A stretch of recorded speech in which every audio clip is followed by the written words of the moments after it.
Welcome back to The Explainer. So, have you ever wondered what actually makes your favorite stories tick? Like, what's the hidden machinery running behind the plot? Well, today, we're essentially going to build a set of literary X-ray glasses. We're going to look right past the surface of the stories we read and uncover the massive, beating heart underneath, the themes. And even more fun, we're going to explore how different authors tackle the exact same themes, but from entirely different angles. It's going to be a great one.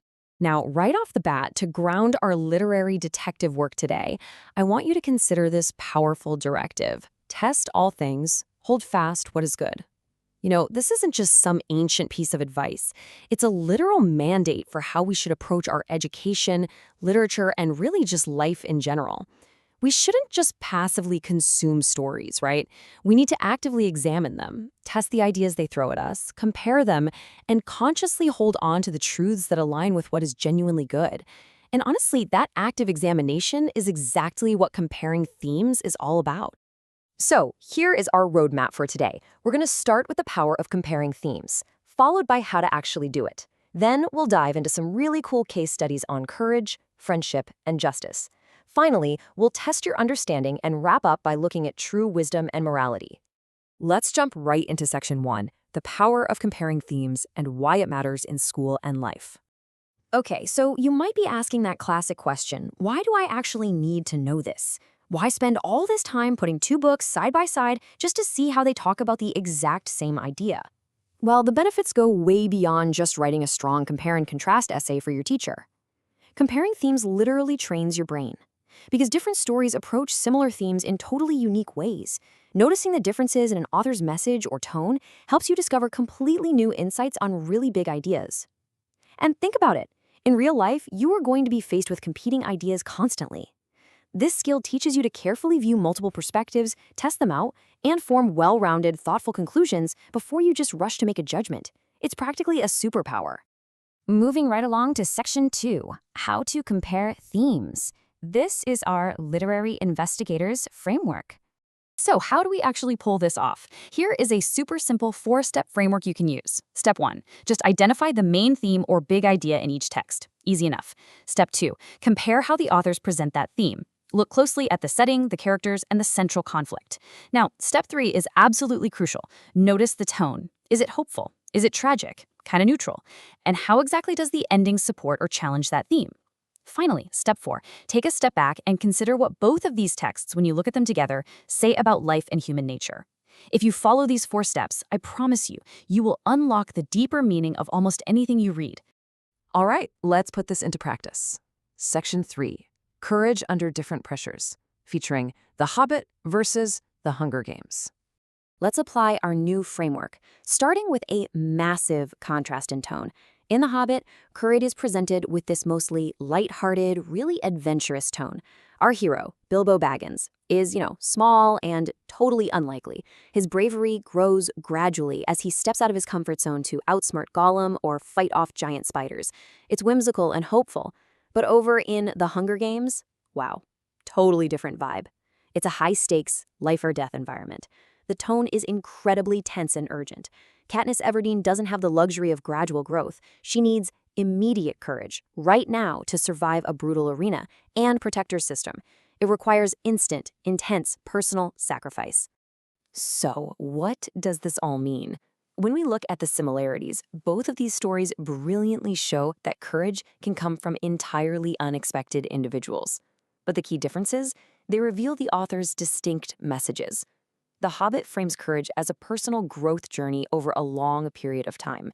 The Hunger Games, though, frames it as a frantic, urgent necessity under extreme danger. Comparing these two shows us exactly how the tone of a book and the context of the plot completely change the way a core theme is delivered to us. Let's keep going. Section 4, Friendship and Justice Explored. We are escalating the stakes here. So let's look at friendship, but let's escalate the emotional stakes. In Charlotte's Web, friendship is incredibly nurturing and just completely sacrificial. Charlotte, the spider, devotes herself entirely to saving Wilbur the pig's life, and she expects absolutely nothing in return. It's all about selfless action that leaves a lasting impact even after a friend is gone. Contrast that with Bridge to Terabithia. Here, friendship centers entirely on mutual growth and shared imagination. Jess and Leslie create this shared, magical world where they can just be themselves without any judgment. It's a transformative friendship that teaches courage, creativity, and eventually, heartbreakingly, how to cope with profound loss. Now, both books completely agree on the big picture. True friendship is deeply influential and utterly life-changing. But Charlotte's Web zooms in on selfless, sacrificial acts for someone else's sake, while Bridge to Terabithia focuses on the beautiful mutual growth that happens through shared experiences and imagination. So you have two incredible books, one shared theme, but two entirely distinct and vital moral lessons. Pretty amazing, right? Now, let's pivot to a much heavier theme, justice. To Kill a Mockingbird explores justice through the trial of Tom Robinson, exposing the deep racial prejudice and a wrongful conviction in the segregated American South. It draws a very hard line between flawed legal justice and true moral justice, like what is actually right and fair. On the flip side, Les Miserables tackles similar concepts, but exposes the sheer harshness of the law through Jean Valjean's imprisonment for literally just stealing bread to feed his family. You have Inspector Javert representing this rigid, unbending legal justice, pursuing Valjean absolutely relentlessly, while Valjean's own life becomes a testament to mercy, moral justice, and ultimate redemption. Both of these absolute masterpieces reveal the massive tension between legal and moral justice. They clearly show that human law can be terribly, terribly flawed. But notice the key differences here. To Kill a Mockingbird primarily focuses on how injustice acts like a poison that harms entire communities. Les Miserables, however, emphasizes the incredible possibility of individual redemption, forgiveness, and transformation, even while you are trapped within a broken system. All right, Section 5, test your understanding. It's time to put your new detective skills to work. I highly, highly encourage you to actively engage right now. Seriously, go ahead and pause this explainer for a second. Grab a piece of paper and write out your answers to these 5 questions. Can you articulate why it's actually useful to compare themes? Do you remember step 1 of our framework? Try to think of an example of 2 texts we didn't even mention today that share a similar theme. Explain how tone shifts a presentation. And finally, put it into your own words. How does this process give you a deeper understanding? Go ahead, hit pause and test your knowledge. Welcome back. Let's wrap things up with Section 6, True Wisdom and Morality. This is our ultimate takeaway. Now that you've put those academic tools to the test, let's talk about the profound philosophy behind today's lesson. The themes we see in great literature, courage, friendship, justice, sacrifice, they aren't just made-up concepts designed to give you homework. They reflect the very real struggles, hopes, and ultimate truths of human life. And as you read, it's vital to have a foundation to compare them against.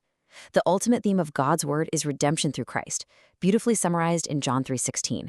So as you use your new X-ray glasses to analyze stories, look for how those literary themes connect to, or even contrast with, biblical truths about love, justice, mercy, and hope. And that actually brings me to a deeply important, maybe even slightly uncomfortable question for you. What is the point of being smart?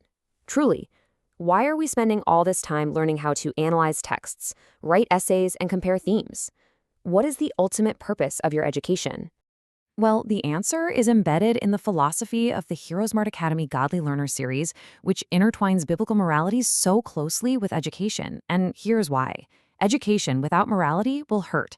There is simply no point in being supposedly educated, having all the literary analysis skills in the world, and being considered smart by everyone else if you just continue to make bad choices that hurt yourself and the people around you. True wisdom isn't just knowing how to read a book, it's knowing how to live a good moral life. I want to leave you with this amazing promise from Romans 8. To be spiritually minded is life and peace.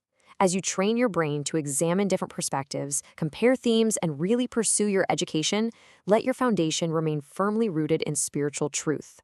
Thank you so much for joining me in this explainer today. As you open your next book, I want you to ask yourself, are you just reading a story, or are you actively uncovering the truths that will shape your life?